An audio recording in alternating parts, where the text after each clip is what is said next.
Assalamualaikum warahmatullahi wabarakatuh.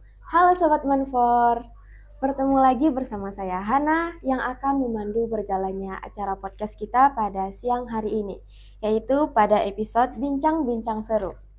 Nah, kali ini bintang tamu kita adalah Bang Fahrul Razi. Ya, Baik, langsung saja kita sapa.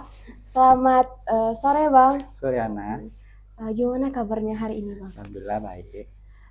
Hari ini kita akan bincang-bincang seru nih Bang mengenai uh, pengalaman atau karir Abang pada masa dari jadi duta Uda Tanah Kabupaten Kota Duta Padang Uda Panjang. Kota Padang Panjang sampai sekarang hari ini Abang juga udah jadi PNS ya Bang? Oh, baru calon pegawai negeri sipil. Mengenai jadi mantan Duta Uda Kota Padang Panjang, bisa nggak Bang cerita dikit pengalaman Abang sama menjabat menjadi Duta Uda Kota Padang Panjang? Baik, kalau untuk pengalaman, sebelumnya saya untuk mendaftar di UDA Uni Kota Padang Panjang, awalnya itu saran dari sahabat ya, teman-teman dekat. Jadi waktu itu tahun 2019, sahabat dekat menawarkan untuk mendaftar di UDA Uni Kota Padang Panjang. Awalnya sih saya nggak percaya diri ya untuk melamar di UDA Uni, tapi karena dukungan dan motivasi juga dari teman-teman, akhirnya memberanikan diri untuk mendaftar. Lalu ya mencoba mendaftar dan akhirnya alhamdulillah lulus ke grand final. Dan alhamdulillah pada saat itu dinobatkan jadi udah berbakat Kota Padang Panjang. Untuk pengalaman sih semasa di UDA Uni itu banyak hal positif yang bisa saya ambil. Contohnya dari saya, fun fact-nya saya orang introvert sebenarnya, tapi ikut duta itu ya bisa dibilang itu men-challenge diri saya sendiri untuk bisa keluar dari zona nyaman saya. Ya awalnya saya nggak percaya diri untuk bicara di depan umum. Jadi yang ikut pedutan itu saya menjadi terlatih untuk di bidang public speaking, di bidang untuk menampilkan bakat saya di depan umum seperti itu. Dan juga untuk di bidang UDA Uni juga kegiatannya seperti menjambut orang-orang penting di kota dan juga untuk memperkenalkan budaya-budaya dan keunikan dari Kota Padang Panjang itu sendiri. Mungkin seperti itu. Gimana nih ceritanya? Abang kan dari Tanah Datar, Ya. tapi kok bisa menjabat jadi yang di Kota Padang Kota Panjang? Padang Panjang. Mungkin ceritanya kayak gini. Di tahun 2019 itu yang di UDA Uni Tanah Datar nggak buka pendaftaran untuk ajang UDA Uni pada tahun 2019 ya. Dan kebetulan 2019 itu yang bukanya hanya Padang Panjang, dan Padang Panjang itu nggak ada persyaratan untuk sesuai domisili. Jadi karena ya lebih pada tahun itu memang lagi tertarik untuk ikut UDA Uni dan yang bukanya Padang Panjang, jadi cobanya di Padang Panjang gitu. Kira-kira apa yang Abang tadi kan Abang kan ada mengenalkan kebudayaan Ya. di Padang Panjang. Gimana nih caranya? Abang kan sering di Tanah Datar. Terus gimana Abang mengetahui kebudayaan yang ada di Padang Panjang? Kalau untuk kebudayaan sih sebelumnya saya juga tertarik dengan budaya-budaya, apalagi budaya-budaya Minang. Ya karena kita dekat ya tetanggaan kan, jadi budaya juga nggak terlalu jauh berbeda dari Tanah Datar Padang Panjang. Jadi untuk mengenalkan budaya seperti yang di Padang Panjang, ada namanya desa wisata Kubu Gadang, dan namanya di situ silik lanya, yaitu bermain silik di sawah ya, di lumpur. Terus ada namanya nasi kabaka di situ gitu. Jadi ya karena kita sebagai duta pariwisata Kota Padang Panjang kan, jadi kita memang untuk mengenalkan wisata Padang Panjang gitu. Berarti Abang sekaligus mengupgrade diri ya Bang? Ya, kalau untuk kepedutan ini memang jauh diri saya untuk terupgrade jauh dari sebelum ikut duta, dan ikut duta jauh seperti percaya diri, mental saya di depan umum jauh lebih baik Hmm, Mm-mm. jadi banyak perkembangan ya Bang sejak Ya, jadi duta. ya, Abang juga pernah kerja di perbankan ya Bang, ya, di Bank BRI. ya. Hmm, Abang apa sih tantangan Abang yang Abang hadapi di dunia Ya. perbankan?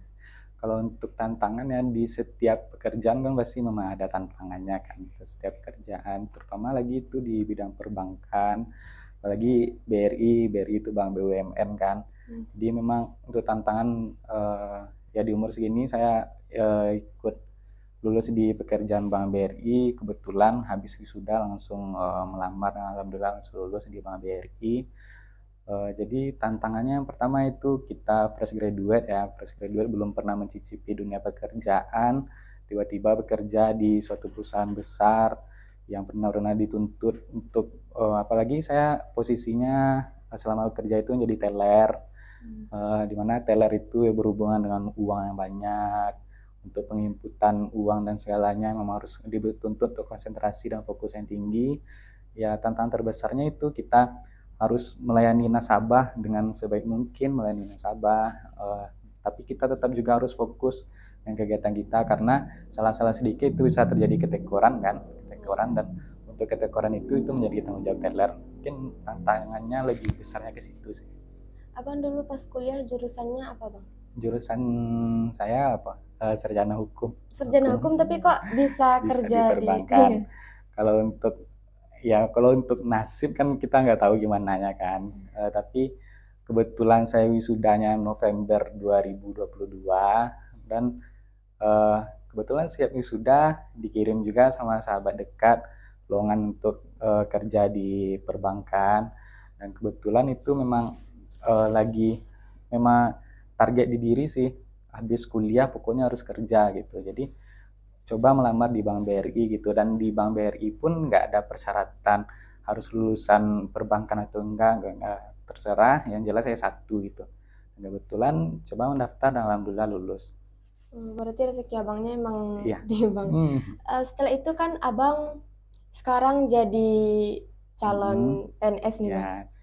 Gimana juga caranya dari abang Hmm. kerja di perbankan jadi PNS? Kalau untuk cara sih ya kebetulan selagi masuknya di perbankan 2023 awal.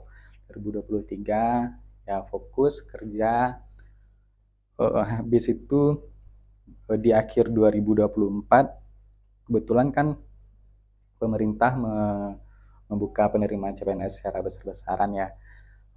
Dan itu pun saran dari keluarga, teman-teman dekat juga, ini CPNS buka, mau ikut atau gimana.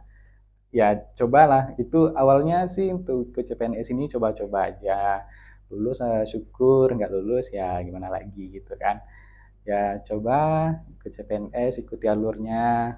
Di perusahaan pun udah dibilang mau ikut CPNS, didukung sama perusahaan. Jadi coba, dan dengan dukungan orang-orang dekat, dengan doa orang tua, alhamdulillah bisa lulus di CPNS ini gitu.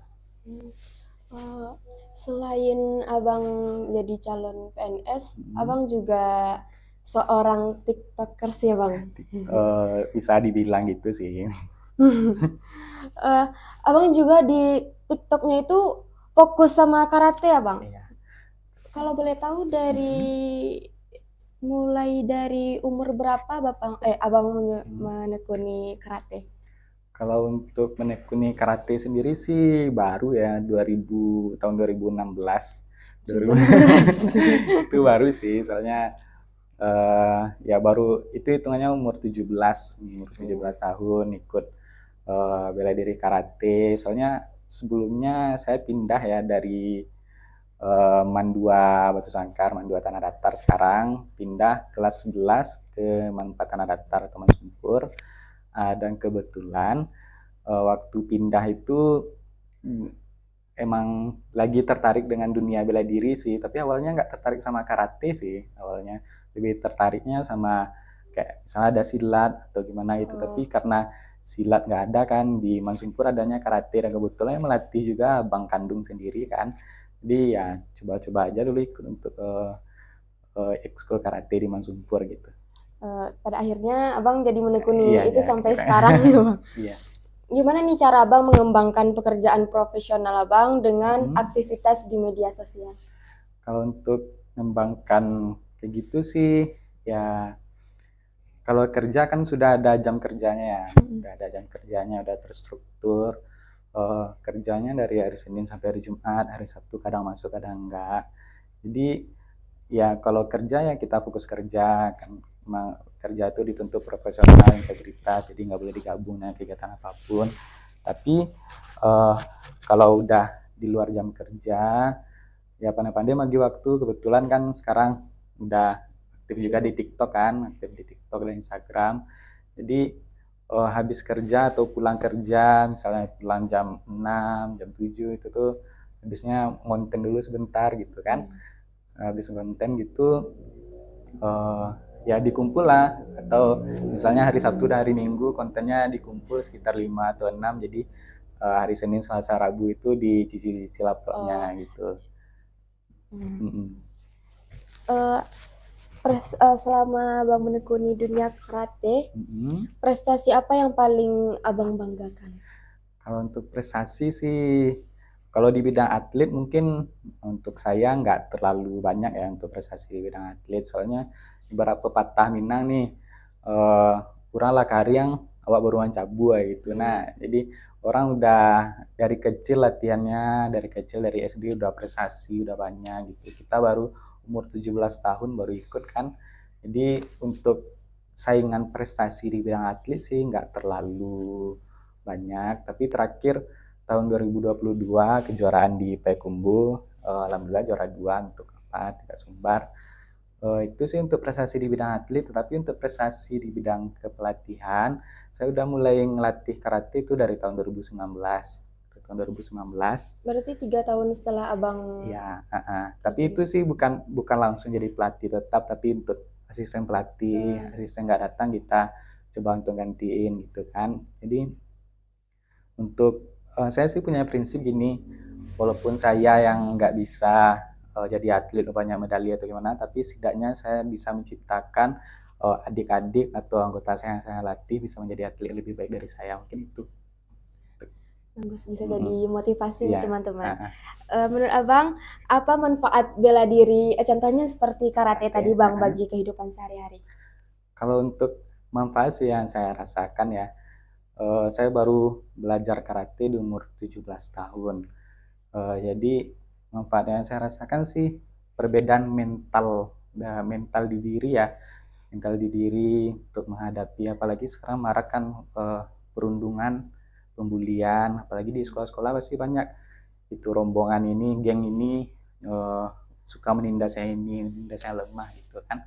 Jadi pengalaman dari diri sendiri ya, sebelum ikut bela diri karate ini memang sering sih diganggu-ganggu oleh orang gitu Oh, kan. abangnya Ah, berarti ah, juga korban. pernah, juga pernah gitu kan. Jadi hmm, ya perbedaan lah di diri kita gitu. Sebelum kita ikut bela diri kita takut nih diginiin orang, takut diginiin orang. Tapi setelah kita ikut bela diri kita jadi tahu cara bersikap gitu gimana. Kalau diginiin orang kita tahu uh, ya cara bukan membalasnya dengan pukulan atau gimana, bukan, tapi kita bisa melihatkan ke orang ini kalau kita loh nggak bisa ditindas gitu. Jadi eh, poin positif yang paling penting sih dari bela diri kalau menurut saya sih itu, bisa terhindar kita dari kegiatan pembulian, kita bisa melindungi orang-orang yang lemah gitu kalau untuk bela diri. Tapi kalau untuk positif di bidang prestasinya pasti cukup banyak. Kalau untuk terutama di bidang karate, karate ini udah olahraga yang sudah banyak digandrungi di Indonesia kan, dan untuk prestasi untuk kejuaraannya juga banyak. Jadi untuk anggotanya pun banyak bisa ikut kejuaraan dan akan banyak dapat medali, dapat prestasi. Dan kegunaan prestasi itu pun apalagi dalam bela diri, apalagi misalnya adik-adik nih di Mansumpur eh, ada ikut karate dan juara satu porprov atau juara satu pon kan, kejuaraan tingkat nasional, itu nanti sertifikatnya itu pasti akan berguna nanti untuk apalagi yang berminat untuk daftar TNI dan Polri. Akan ada nanti penerimaan polisi dan tentara itu jalur prestasi, Dan kalau udah juara 1 nasional itu nggak perlu tes lagi, maka akan langsung masuk di jalur prestasinya nanti gitu. Berarti banyak manfaatnya Iya, ya Bang. banyak. Tapi kan sekarang ada juga yang menyalahgunakan ilmu karatenya. Kalau Abang di posisi Abang ngajar nih, Ya, terus yang menyalahgunakan karate itu anak anggota. murid Abang. Iya. Gimana caranya Abang mengatasi? Caranya sih gini, setiap latihan pasti pelatih itu habis latihan selalu menjelaskan ke murid atau anggotanya guna bela diri, namanya aja bela diri kan. Bela gunanya untuk membela diri, bukan untuk menindas yang lemah atau gimana. Saya juga selalu menekankan ke anggota saya, kalian boleh menggunakan karate ini untuk membela diri, asal bukan kalian yang memulai. Tapi kalau kalian memulai, itu urusannya dengan saya. Saya masih gituin sama anggota saya gitu. Jadi karena motivasi saya ikut karate untuk menghindari diri dari pembulian, saya membiarin anggota saya untuk jadi pembuli kan, kayak gitu. Dari pengalaman Abang di berbagai bidang nih, kan udah banyak pengalaman Abang di berbagai bidang, cukup banyak ya Bang. Kayaknya sebelum yang lainnya masih ada yang belum tersebutkan ya Bang. Apa sih Bang prestasi-prestasi ya Bang selain di dunia karate? Pasti banyak kan Bang?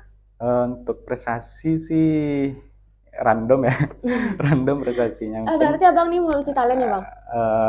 Bisa dibilang kayak gitu sih ya. Kalau untuk prestasi sih dulu waktu kecil-kecil ikut seri ke MTQ ya, seri ke MTQ sampai mungkin MTSN, lalu mungkin karena suara udah balik ya, jadi suara udah besar jadi udah susah lagi untuk di bidang MTQ. Jadi dan kebetulan juga saya juga orangnya suka mencoba-coba hal-hal baru, terutama waktu saya mempunyai banyak keinginan untuk belajar itu waktu saya pindah ke Mansumpur, ke Manumpat Tanah Datar ya. Karena waktu saya kelas 11 saya belajar seni alat musik tradisional di sini di ekskul Randai Alang Serantiang kan dulu. Contohnya apa tuh Bang? Alat musik yang alat musiknya contohnya dulu pertama kali saya untuk lomba tari kreasi saya disuruh sama pelatih main kecapi. Main kecapi. Terus habis itu saya disuruh main bansi. Habis itu main saluang. Awalnya sih emang nggak tertarik kan, tapi karena suka mencoba hal baru dan diri juga jadi terchallenge untuk ikut mencoba, akhirnya kebiasaan sampai main bansi pun udah kebiasaan sampai sekarang kan. Juga belajar alat-alat musik semuanya waktu saya di Manumpat Tanah Datar. Karate juga saya di Manumpat Tanah Datar. Dan juga mungkin untuk prestasi yang lain di bidang pijen tadi ya, Udauni. Sebelumnya yang saya pertama kali ikut Udauni itu Udauni Kota Parangpanjang tahun 2019. Kebetulan akhir tahun 2019 itu di kampus saya di UIN Imam Bonjol Padang juga buka duta kampus UIN Imam Bonjol. Alhamdulillahnya juga ikut dan lulus. Habis itu di tahun 2021 juga ikut duta genre Kota Padang tahun 2021. Alhamdulillah juga lulus. Jadi juara berapa nih Bang? Untuk duta genre sih runner up 1 duta genre Kota Padang. Ternyata di luar yang saya sebutkan tadi juga banyak prestasi Abang ya. Alhamdulillah. Masih ada lagi nih nggak Bang? Mungkin cukup sih kalau mau tahunya mungkin lain waktu lah ya. Lain waktu karena begitu banyaknya jadi nggak cukup untuk waktu podcast kita. Tapi menurut saya sih prestasi Abang cukup banjir ya Bang. Lumayan deh. Lumayan lah. Tapi nggak sebanyak orang-orang sih. Tapi ini udah banyak loh Bang. Iya. Semuanya dari seni, olahraga, piljen, dari semua. Ya itu sih kalau menurut saya hal itu bisa didapatkan karena suka mencoba hal baru tadi sih. Dan ya kalau sudah punya prinsip sih, kalau udah mencoba sesuatu itu harus diselesaikan sampai akhir gitu. Jadi ya makanya kalau orang kan suka mencoba hal baru sekali 2 kali coba udah nggak mau coba lagi gitu. Tapi kalau saya sih enggak kayak gitu. Emang harus kerja sampai selesai ya Bang. Harus diselesaikan. Dari sekian banyak pengalaman Abang, apa prinsip hidup yang selalu Abang pegang? Kalau prinsip hidup sih ya simple sih, kayak kalau kamu ingin mencapai atau ingin punya sesuatu, ya jangan ragu untuk mencoba gitu. Kalau ingin misalnya nih ingin jadi duta, ya jangan ragu untuk mencoba, yakin dengan potensi diri, eh, lakukan, tampilkan yang terbaik. Tapi jangan punya prinsip ingin ikut ini tapi pokoknya aku harus menang, aku harus juara ini, enggak. Tapi lakukan dengan tampilkan yang terbaik, eh, ya ibaratnya nothing tulus lah ya. Jadi nggak perlu berharap lebih, tapi lakukan yang terbaik. Jika udah yang terbaik pasti hasilnya juga pasti akan terbaik gitu. Motivasi hari ini sangat dibutuhkan oleh remaja saat untuk ini remaja ya Bang. sekarang ya. Iya. Eh, ada nggak Bang pesan dan kesan buat anak muda yang masih bingung menentukan arah karirnya Bang? Kembali lagi di prinsip-prinsip ya, prinsip tadi. Kalau jangan pernah ragu untuk mencoba, apalagi saya juga udah merasakan di waktu saya umur 16-17 itu saya waktu yang paling banyak saya untuk mengimprove diri saya sendiri gitu. Yang sebelumnya saya nggak bisa ini, saya harus bisa ini. Saya nggak bisa ini, saya harus bisa ini. Di waktu-waktu itu saya benar-benar banyak mencoba hal baru sehingga itu benar-benar uh, berimpact ke diri saya sekarang gitu. Jadi untuk adik-adik jangan ragu untuk mencoba. Jika udah punya tujuan atau keinginan untuk menjadi ini nih, selagi itu positif, uh, ayo capai tujuan itu dengan cara tampilkan yang terbaik dari diri kalian gitu. Dan jangan malas untuk mencoba hal baru. Jika adik-adik tertarik di bidang musik, ayo pelajari musik. Ya, tertarik di bidang olahraga, tekuni olahraga, jadi atlet. Jadi nanti jika udah besar ada sesuatu yang bisa dibanggakan dari diri kalian gitu. Ya mungkin itu sih. Mungkin itu saja. Berarti bincang-bincang seru kali ini terdapat banyak motivasi ya teman-teman. Karena di sini juga ada motivasi buat kalian yang masih malas buat mencoba hal baru, apalagi yang suka memulai tapi dibiarkan terbengkalai. Sebenarnya itu menyia-nyiakan kesempatan ya Bang? Iya, mumpung masih muda nih, mumpung masih muda, jangan ragu. Kalau kalah atau gagal, coba lagi, karena lebih baik 1000 kali gagal daripada nggak mencoba satu kali. Nah, benar banget. Mungkin cukup sekian podcast kita pada sore kali ini. Karena walaupun waktu yang sedikit, tapi isinya sangat padat dengan motivasi. Baik, demikianlah podcast kita pada sore hari ini. Saya Hussatul Hasanah, mohon pamit undur diri. Sampai jumpa. Wassalamualaikum warahmatullahi wabarakatuh. Nah.